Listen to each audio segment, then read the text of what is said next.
2장 38절에서 39절 말씀입니다. 사도행전 2장 38절에서 39절 말씀, 네, 제가 봉독하도록 하겠습니다. 베드로가 이르되 너희가 회개하여 각각 예수 그리스도로 세례를 받고 제사함을 받으라. 그리하면 성령의 선물을 받으리니 이 약속은 너희와 너희 자녀와 모든 먼 데사람 곧 우리 하나님이 얼마든지 부르시는 자들에게 하신 것이라 하고. 아멘. 할렐루야. 고맙고 감사하신 하나님 아버지 감사합니다. 오늘 이렇게 우리 성교사님과 사모님을 하나님 보내주셔서 이렇게 귀한 간증, 은혜로운 간증, 찬양 집회를 허락하여 주심을 감사드립니다. 하나님 아버지, 이 시간에 말씀을 듣겠사오니 우리 어르신들 모든 듣는 길을 열어주시고 은혜가 되게 하시고 깨닫는 은혜가 있게 하시고 하나님의 말씀이 그 심령과 혼과 영과 교수를 쪼개고 남은 귀한 말씀이 아버지 들려지게 하여 주시옵소서. 이 입술을 온전히 우리 주님께서 의탁하옵고 감사하며 귀하신 예수님의 이름으로 기도드렸습니다. 아멘. 오늘 하나님의 말씀은 성령을 선물로 받으려면이라는 제목으로 함께 은혜 나누고자 합니다. 우리가 하나님 앞에서 자기가 지은 죄를 용서받으려면 회개해야 합니다. 한국교회에서는 회개라고 하면 대부분 자기 죄에 대해 마음속으로 뉘우치고 눈물을 흘리며 탄식하는 것으로 생각합니다. 물론 회개하는 과정에서 뉘우침과 반성이 반드시 필요하지만 그렇게 하는 것이 회개의 전부는 아닙니다. 회개란 하나님 앞에서 자기 죄를 인정하고 그 죄로 인하여 슬퍼하고 탄식하는 것과 함께 죄에서 돌이켜서 하나님께로 돌아가는 것을 바랍니다. 아까 우리 사모님 간증할 때 당신이 죄인이라는 것을 깨달았다고 했죠. 그런 것처럼 회개를 하게 되면은 이렇게 자기가 본인이 나는 죄인이라는 것을 고백할 수가 있어요.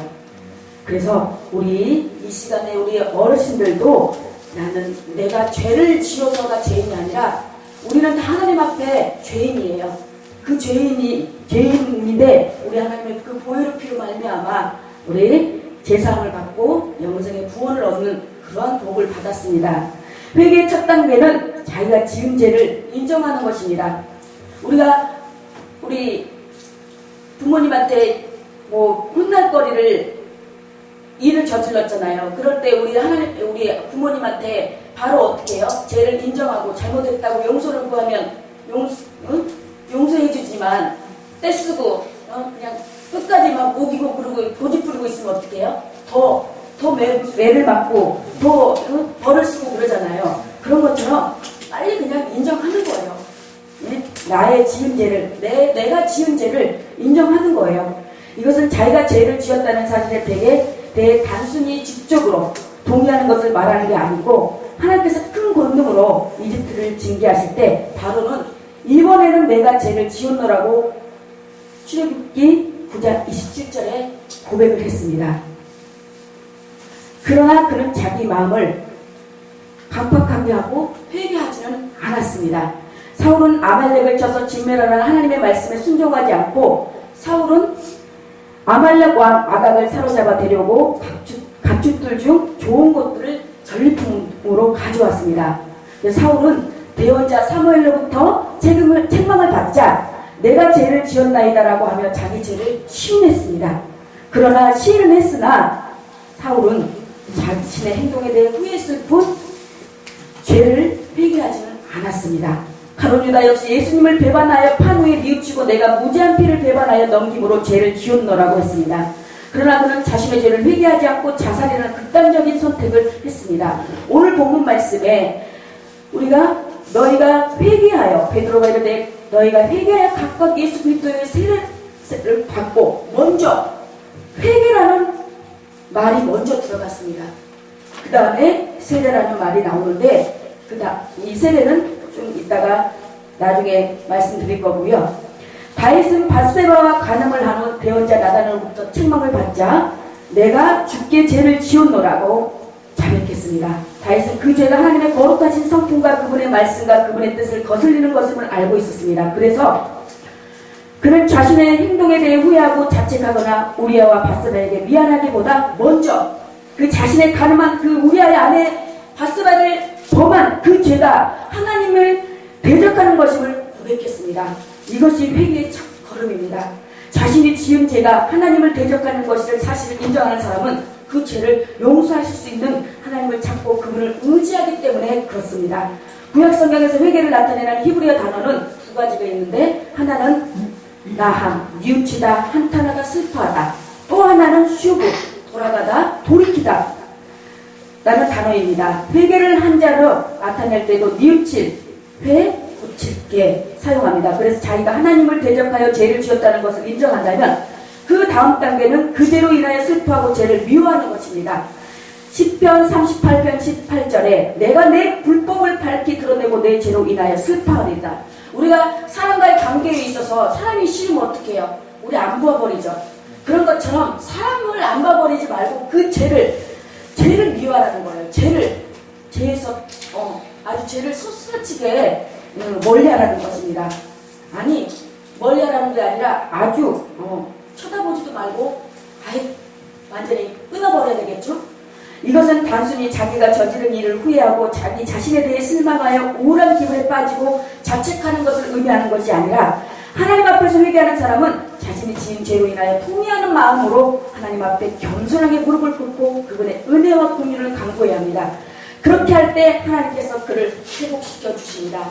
이사야 57편 15절에 높고 높으며 영원에 거주하고 이름이 거룩함인 이같이 말하노라. 나는 높고 거룩한 곳에 거하며, 우리 하나님은 높고 거룩한 곳에 거하며 또한 통회하고 겸손한 영을 지닌 자와 함께 거하나니, 통회하고 겸손한 영을 지닌 자와 함께 거하나니 누구시겠습니까? 통회하고 겸손한 영을 지닌 자와 함께 거한다는 것, 우리 주 예수 그리스도, 우리 예수님과 같이 함께 거하나니, 이것은 겸손한 자의 영을 솟아지키며 통회하는 자들의 마음을 솟아지키려 합니다.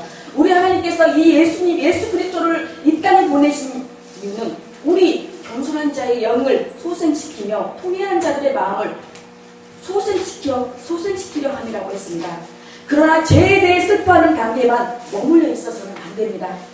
우리가 부모님한테 죄를 짓고 맨날 그러지 말았어야 되는데 왜 그랬을까 내가, 그러고만 있으면 되겠어요? 이제 거기서 머물러 있지 말고 거기서 나와서 더 나아가서 죄에서 돌이켜 하나님께로 돌아와야 돼요. 회개의 계자는 죄의 길에서 돌이켜서 바른 길로 돌아오는 것을 말합니다. 니느웨 백성들이 요나가 선포하는 하나님의 말씀을 듣고 각각 자기 악한 길에서 돌이켰고, 하나님께서는 그들에게 재앙을 내리기로 하신 계획에서 뜻을 돌이켰습니다.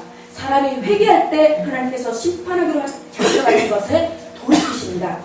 그래서 우리가 무슨 어떤 일을 닥치거나 내가 아팠을 때, 정말 어떤 병에 걸렸을 때, 들었을 때, 우리 사모님이 간증하신 것처럼 회개해야 돼.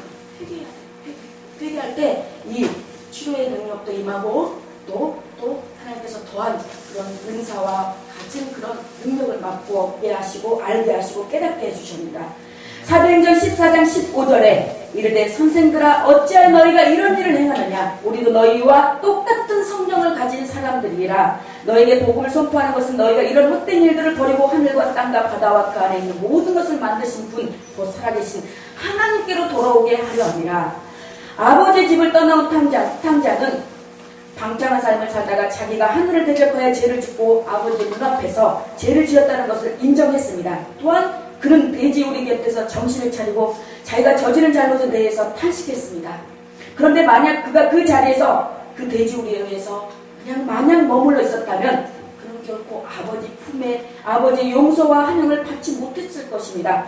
그는 그 자리에서 일어나 아버지께로 돌아갔습니다. 누가복음 15장 20절에 일어나서 자기 아버지께로 가니라. 그러나 그가 아직 멀리 떨어져 있을 때 그의 아버지가 그를 보고 불쌍히 여겨 달려가 그의 목을 껴안고 그에게 입을 맞추며, 여기서 보면 아버지께로 갔다고 했습니다. 근데 그러나 그가 아직 멀리 떨어져 있을 때, 가까이 오고 있지 않은 멀리 떨어져 있을 때 그 아버지가 그를 보고 불쌍히 여겨 달려가서 그 목을 껴안고 입을 맞췄다고 했습니다. 그런 것처럼 우리는 아버지께로 돌아가기만 하면, 죄를 회개하고 깨닫고 주께로 돌아오기만 하면 우리 아버지는 달려가서 멀리 떨어져 있는데도 아버지가 먼저 달려와서 우리의 목을 껴안고 우리를 안아주시고 입을 맞추시고 아이고 잘했다 몇 달아 어휴 잘했다 내 아들아 그렇게 환영해 주신다는 것입니다. 진정한 회개는 자기가 하나님을 대적하여 죄를 지었다는 사실을 인정하고 자신의 죄를 인하여 애통해하고 죄를 용서해 주시는 하나님의 사랑과 긍휼을 힘입고자 죄를 떠나 하나님께로 돌아오는 것입니다. 하나님께서는 회개하는 자들을 그분의 크신 사랑으로 받아주시고 예수 그리스도께서 십자가에서 흘리신 대속의 피를 통해서 그 죄들을 용서하고 죄로부터 우리를 깨끗하게 해주십니다. 요한일서 1장 9절에 만일 우리가 우리의 죄들을 자백하면 그분께서는 신실하시고 의로우사 우리의 죄를 용서하시며 모든 불의에서 우리를 깨끗하게 하신다고 했습니다. 그렇다면 성령을 베드로가 이르되 너희가 회개하여 각각 예수 그리스도 이름으로 세례를 받고 여기에 세례는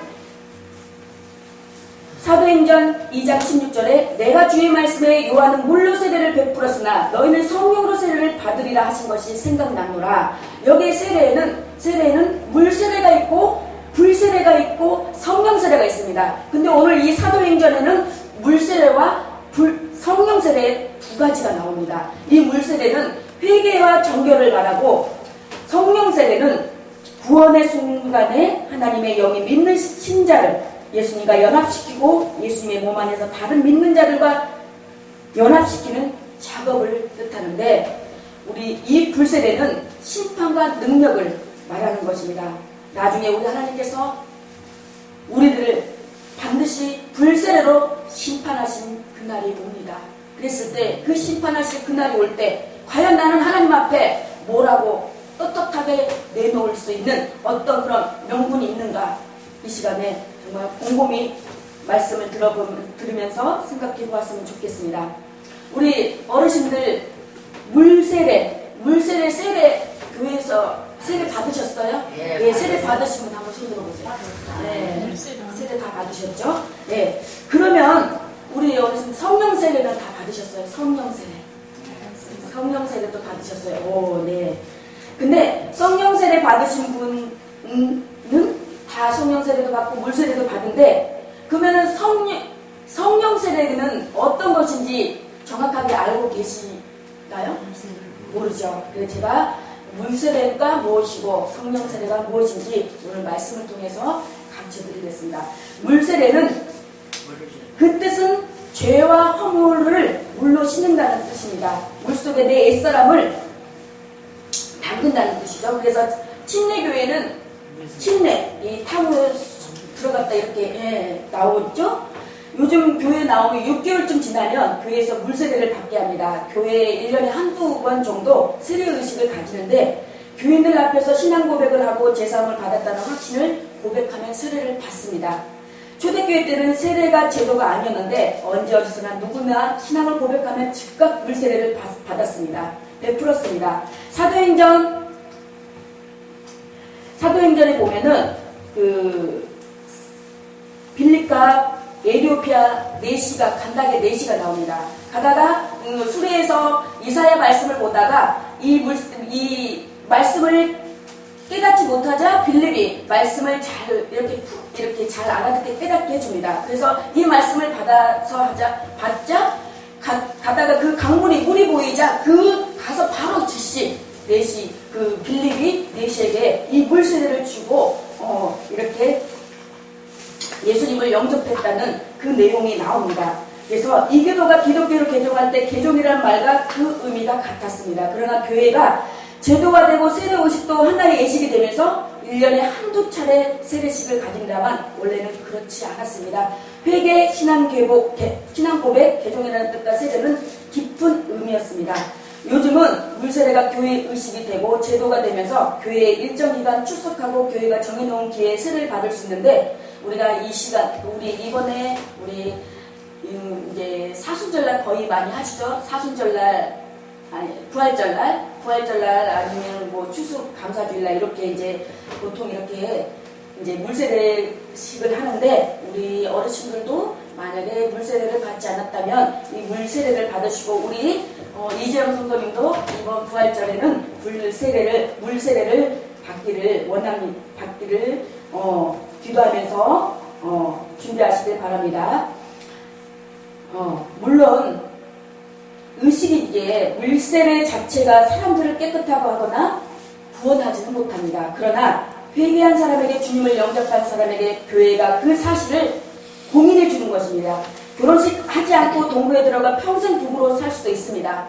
혼인신고만 하고 말입니다. 그러나 결혼식은 중요합니다. 이게 하나의 형식이고 예식이지만 결혼식을 하고 가정을 꾸립니다. 마찬가지로 물세례를 안 받고도 하나님의 자녀로 살아갈 수 있지만 회개한 사람에게 교회가 공인해 주는 의식이긴 하지만 이 의식은 중요하고 필요합니다. 그러니 기회가 주어질 때 우리 어르신들 다 받으시길 바라고요. 그러면 성령 세례는 아까 다시 한번 세밀하게 말씀드리자면 메시아의 구원과 영적 무장의 의미와 연결되는 그런 성령 세례입니다. 기독교의 입문에서 물세례를 받고 기도생활 잘하고 주일 성수 잘하면 그때 받는 게 성령 세례입니까? 아닙니다. 성령 세례는 오늘 이 사도행전 두 번에 나옵니다. 한 번은 1장 5절에 요한은 물로 세례를 베풀었으나 너희는 몇 날이 못되어 성령으로 세례를 받으리라. 또 한 번은 오늘 본문 11장 사도행전 11장 16절에 아까 제가 말씀드린 내가 주의 말씀에 요한은 물로 세례를 베풀었으나 너희는 성령으로 세례를 받으리라 하신 것이 생각나노라. 이것은 베드로의 말입니다. 베드로가 고넬료 가정의 성령 체험을 보고 주님이 하신 말씀이 기억이 난 것입니다. 즉 사도행전 1장 5절의 말씀이 생각났다는 것입니다. 그렇게 해서 사도행전 1장 5절과 11장 16절에 두 차례 성령 세례라는 말이 나옵니다. 즉 당시 고넬료 가정의 성령 체험이 주님이 말씀하신 성령 세례라는 것입니다.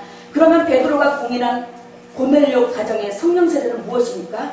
언제 임했다는 것입니까? 17절에 사도행전 2장 17절에 하나님이 우리가 주 예수 그리스도를 믿을 때에 주신 것과 같은 선물을 그들에게 주셨으니 그 선물이 성령 세례입니다. 이 성령 세례는 예수 그리스도를 믿을 때에 우리가 성령 세례를 받는다는 것입니다. 여기서 우리는 사도들을 가리키는데 사도들이 처음 예수를 믿을 때 주신 것과 같은 선물인 성령 세례를 고넬료 가정에도 허락하셨다는 것입니다. 고넬료 가정이 베드로를 청해 복음을 듣고 예수 그리스도를 영접할 때 임한 성령 세례는 베드로의 말에 의하면 우리가 처음 믿을 때 주신 성령 세례라는 것입니다. 오늘 본문 이후에 베드로가 예루살렘 교회에 와서 보고하는 가정입니다. 우리가 받은 성령 세례나 고넬료 가정이 받은 성령 세례나 같더라는 보고입니다. 15절에 내가 사도행전 2장 15절에 보면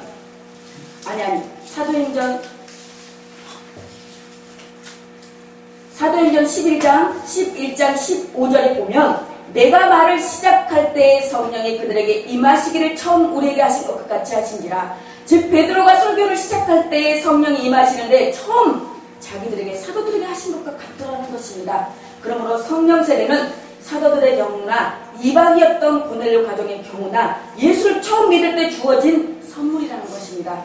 예수 잘 믿을 때 주시는 선물이 아니라 처음 예수를 믿을 때 주시는 선물이 성령 세례라는 것입니다. 그래서 우리 여기 앉아 계신 우리 어르신들이나 우리 여기 모든 분들은 다 성령 세례를 받은 것입니다.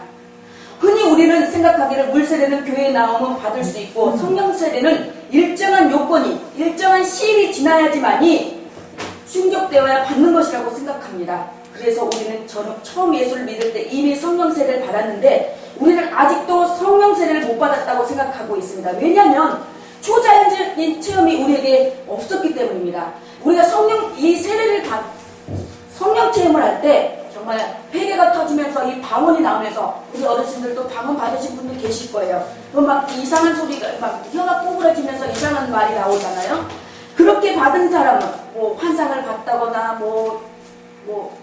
입신이 들어갔거나 그런 분들은 내가 성령 체험을 받았다고 이렇게 당당하게 말씀하시더라고요. 근데 그렇게 받지 않으신 분들은 내가 성령 세례를 받았는지 안 받았는지 모르고 괜히 그 받은 사람 앞에 괜히 의기소침해하고 그럴 수가 있는데 우리는 꼭 체험이 아니더라도 우리는 다 성령 체험을 받은 상태입니다. 그래서 다행히 성령과 초자연적인 현상은 항상 함께 하지는 않습니다. 그것이 기계적이지 않습니다. 왜냐하면 다행히 성령 세례를 받을 때 방언이라도 하면 성령 세례를 받았나 보다 생각하는데 그렇지 않은 경우는 잘 모릅니다. 그래서 제가 처음 성령 세례 유무를 확인할 때도 우리 어르신들이 잘 모른다고 하고 그랬던 것입니다. 그래서 성령 세례의 가장 확실한 증거는 초자연적인 은사보다 신앙 고백에 있습니다. 예수를 주로 신뢰하는 신앙 고백이 성령 세례의 증거입니다. 고린도전서 12장 13절을 보면은 성령 세례는 한 믿음과 한 아비처럼 신자에게 모두 실제로 임했다고 했습니다. 우리에게 성령이 역사하셔서 예수를 주로 고백하게 된 것입니다. 그러나 예수를 믿지 않는 사람은 예수를 주로 신뢰할 수 없습니다. 하나님을 아버지라고 부를 수 없습니다. 우리 어르신들 하나님을 아버지라고 부를 수 있었죠. 그렇죠? 네. 하나님을 아버지라고 못 부르십니까? 아니 부르지. 부를 수 있죠. 그럼요. 네. 우리는 성령 세례를 받았기 때문입니다. 우리에게 남다른 재주가 있어서가 아니라 성령님이 그렇게 하신 것입니다. 고린도전서 12장 3절에 그러므로 내가 너에게 알리노니 하나님의 영으로 말하는 자는 누구들이 예수를 저주할 자라 하지 아니하고 또 성령으로 아니하고는 누구들이 예수를 주시라 할 수 없느니라고 했습니다. 이것이 성령 세례의 가장 확실한 물증입니다. 성령의 세례 없이는 누구도 회개할 수 없습니다. 요한복음 16장 8절에 그가 와서 죄에 대하여 의에 대하여 심판에 대하여 세상을 책망하시리라. 우리는 다 내가 죄인이라고 고백하는 사람들입니다. 이게 가능한 이유는 내 안에 성령님이 계시기 때문입니다. 죄가 무엇인지, 회개가 왜 필요한지 성령이 우리에게 깨닫게 하신 것입니다. 성령님의 역사 없이는 우리는 불가능합니다. 그러니까 우리가 엄밀하게 말하자면 얘기하면 물세례보다 성령 세례가 앞섭니다. 우리가 물세례를 받기 위해서 회개해야 하는데 회개가 가능하기 위해서는 성령이 내게 강림하셔야 합니다. 내 의지로는 안 됩니다. 내가 아무리 있잖아요. 회개하려고 해도 안 돼요. 눈물도 안 나와요. 눈만 말뚱말뚱해져요. 그 회개 성령님이 내 안에 강림하시고 내 안에 임재하시면요. 정말 눈물, 콧물 다 쏟아냅니다. 그러고 나면 정말 하나님께서 또 말할 수 없는 능력과 은사와 능력을 부어주시죠. 그래서 성령이 강림하셔야, 내 안에 내주하셔야 내가 죄인이라는 사실을 고백할 수 있습니다. 내가 구원받기 위해서는 내게 주님이 필요하시다는 사실을 깨닫고 결단하게 하는 이가 바로 성령님입니다. 성령 세례와 물 세례는 불과 분리의 관계입니다. 엄밀히 말하면 성령 세례가 물 세례보다 앞섭니다. 그러므로 여건과 형편, 상황에 따라 물 세례가 없을 수는 있어도 성령 세례가 없을 수는 없습니다. 물 세례는 못 받아도 천국 가는 데는 지장 없지만 예수를 믿고 천국 가는 사람 중에 성령 세례를 못 받은 사람은 없습니다. 성령 세례를 받았기 때문에 물 세례를 받을 수 있다는 것입니다. 물 세례가 하나의 의식으로 보이지만 성령 세례 때문에 서약하고 신앙 고백을 하며 내가 죄인이라는 사실을 깨달을 수 있었던 것입니다. 그런데 이것은 아무나 할 수 있는 게 아닙니다. 내 자신이, 우리 어르신들이 성령 세례에 대한 확신을 가지셔야 합니다. 성령 세례에 대한 오해와 혼란이 없어야 합니다. 이 시간에 다 이제 내가 받았는지 안 받았는지 저기 혼동스러운 거 다 이제 깨시셨죠? 예. 네, 확실히 아셨어? 예. 그래서 이미 예수를 믿는 사람들은 이 성령 세례를 다 받았기에 성령 세례를 달라고 기도할 필요는 없습니다. 그러나 성령 체험은 있어야 돼요. 성령 체험이 있어서 내가 정말 어떤 막 회개가 터져서 방언이 나오고 방언 통번하는 은사가 나오고 또 예언도 하고 병나는 내가 기도할 때 기도해서 병나는 치유의 은사도 있고 그런 성령 체험은 있어야 합니다. 근데 이 모든 것이 회개할 때 가능하다는 것입니다. 여러분 안에 성령이 계십니다. 여러분은, 우리 어르신들은 걸어다니는 성령의 전이고 집입니다. 우리 어르신들이 깨닫지 못해 성령과 소통하고 교감하지 못했을 뿐입니다. 어르신들 뿐이겠습니까? 다 똑같습니다. 이미 성령은 여러분 안에 우리 계시고 지금도 부단히 우리와 함께 계시라고 감동을 주시고 깨닫게 하시고 회개하게 하십니다. 우리가 나의 생각과 나의 자아가 많이 있어서 우리의 영성으로 느끼지 못할 뿐이지 성령님은 지금도 우리에게 이 순간에 말씀하고 계시고 그런데 우리가 영성이 둔감해져서 투명해져서 또 우리가 죄를 지으면 그 죄로 가려워져서 그 하나님의 그 음성을 그 성령님의 그 계시를 우리가 깨닫지 못해요. 눈에서 감지하지를 못해요. 센서기가 작동을 못해요. 그래서 우리는 성령의 감동을 묵살하기도 하고 때로는 이게 사람의 말인지 성령님이 말씀하신 말씀하심인지 혼동하여서 성령님이 얘기할 때는 지키지 못하고 사람이 얘기할 때는 이 사람의 말을 그냥 착각해가지고 그렇게 하시는 분들도 많이 계시죠. 성령 충만이라는 말은 성령 세례라는 말과는 다른 뜻입니다.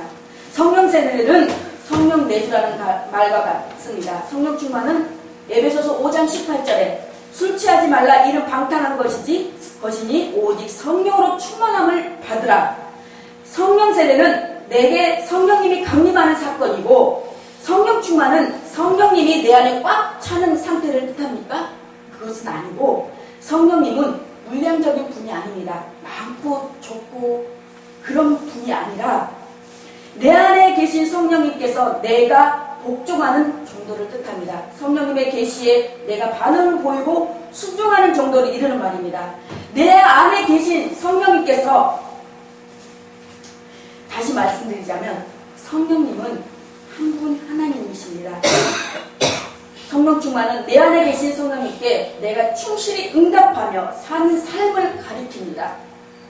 그래서 우리가 성령님은 늘 우리에게 두드리고 자꾸 이렇게 대화하고 같이 함께 살기를 원하는데 그냥 내 생각으로 내 고집으로 내 자아로 그냥 성령님 따로 나 따로 그러면은 우리는 그게 성령 충만하지 못한 삶을 살게 된다는 거죠. 성령 충만하지 못한 삶은 내 안에 계신 성령님의 말씀에 귀를 기울이지 않는 것입니다. 그것이 바로 성령님을 근심하게 하는 것이고 성령 소멸로 이어지는 것입니다. 그러므로 성령의 감동을 묵살하시면 안 되고 이것이 바로 성령을 근심하게 하고 해방하며 소멸하지 않는 것입니다. 이제부터 내 안에 계신 성령님과 보다 긴밀하게 교통하고 소통하십시다. 성령의 계시와 역사와 전적으로 순종하고 복종하십시다. 성령의 감동에 민감하게 반응을 보이십시다. 네, 말씀의 결론을 맺겠습니다. 우리 어르신들 오늘 말씀에 너희가 회개하여 각각 예수 그리스도의 세례를 받고 제사를 받으라 그리하면 성령을 선물로 받으리라고 했습니다. 이 선물은 정말 이 세상에서 받는 이런 선물이 아닙니다. 우리가 그냥 우리 사람들끼리 받는 그런 선물이 아닙니다. 이 선물을 성령의 선물을 받으면요 다 만사 오케이가 됩니다. 그러려면 우리가 먼저 회개하고 세례를 받고 제 삶을 받으라고 하십니다. 그래서 우리가 늘 내가 뭔 죄를 그렇게 많이 지었는데 회개하라고 그렇게 생각하지 마시고 우리는 다 끊임없이 회개해야 돼요. 우리가 목욕탕 한 번 갔다고 안 갑니까? 그렇지 않죠. 우리 또 목욕탕 일주일에 가면은 또 때 나오고 그러잖아요. 그런 것처럼 우리는 매일 우리는 회개해야 돼요. 그냥 거기서 잘못됐습니다. 한 번만 용서해 주세요. 그런 게 아니라 정말 내 마음을 통하는 마음으로 하나님 앞에 회개할 때 우리가 하나님을 정말 기쁘게 하고 그래서 베드로후서 사도행전 2장 39절을 보면 이 약속은 너희와 너희 자녀와 모든 먼데 사람 또 우리 하나님이 얼마든지 부르시는 자들에게 하신 것이라고 하셨습니다. 그래서 우리 믿는 사람한테만 해당되는 것이 아니라 먼데 있는 사람 우리와 우리 자녀와 모든 먼데 사람 믿지 않는 사람 그 사람들까지도 얼마든지 부르셔서 하신 것이라고 하십니다. 그래서 우리가 나만 이렇게 예수 믿고 구원받는 것이 아니라 이제 우리 어르신들이 또 나아가서 세상 사람들에게 회개하라 천국이 가까웠다는 그 말씀이 있습니다. 정말 우리가 회개하고 우리 같이 영원히 천국에 가서 함께 그곳에서 영원히 우리 같이 거기서 누리면서 살자고 같이 공론하고 같이 전도해야 돼요. 그래서 우리가 정말 이 목적이 우리 어르신들이 여기 우리 아름다운 교회로 오신 목적이 정말 이 어떤 그런 부수적인 그런 것들이 목적이 아니라 정말 내가 그 받은 은혜 예수 그리스도 피로 말미암아 내가 제사함 받고 영생을 얻은 그 감사해서 말씀을 듣지 못하면 마음이 불붙는 것 같아서 그런 마음으로 올 때 정말 하나님께서 기뻐 받으실 줄로 믿습니다. 아멘. 기도하겠습니다. 사랑하는 하나님 감사합니다. 오늘 이렇게 성령을 선물로 받으려면 이라는 말씀으로 전했습니다. 우리가 성령을 선물로 받으려면 먼저 회개하고 세례받고 제수형을 받으라고 했습니다. 우리 어르신들 이제 물세례, 성령세례 다 받으셨습니다. 그래서 이제 성령 체험도 받으셔서 하나님의 살아계심을 확신하고 그 증거로 더 나아가 하나님의 영혼을 구원하고 아버지 전도하는 우리 귀한 신령들이 다 되게 하여 주시옵소서. 감사하며 기하시는 예수님의 이름으로 기도드렸습니다. 아멘. 네.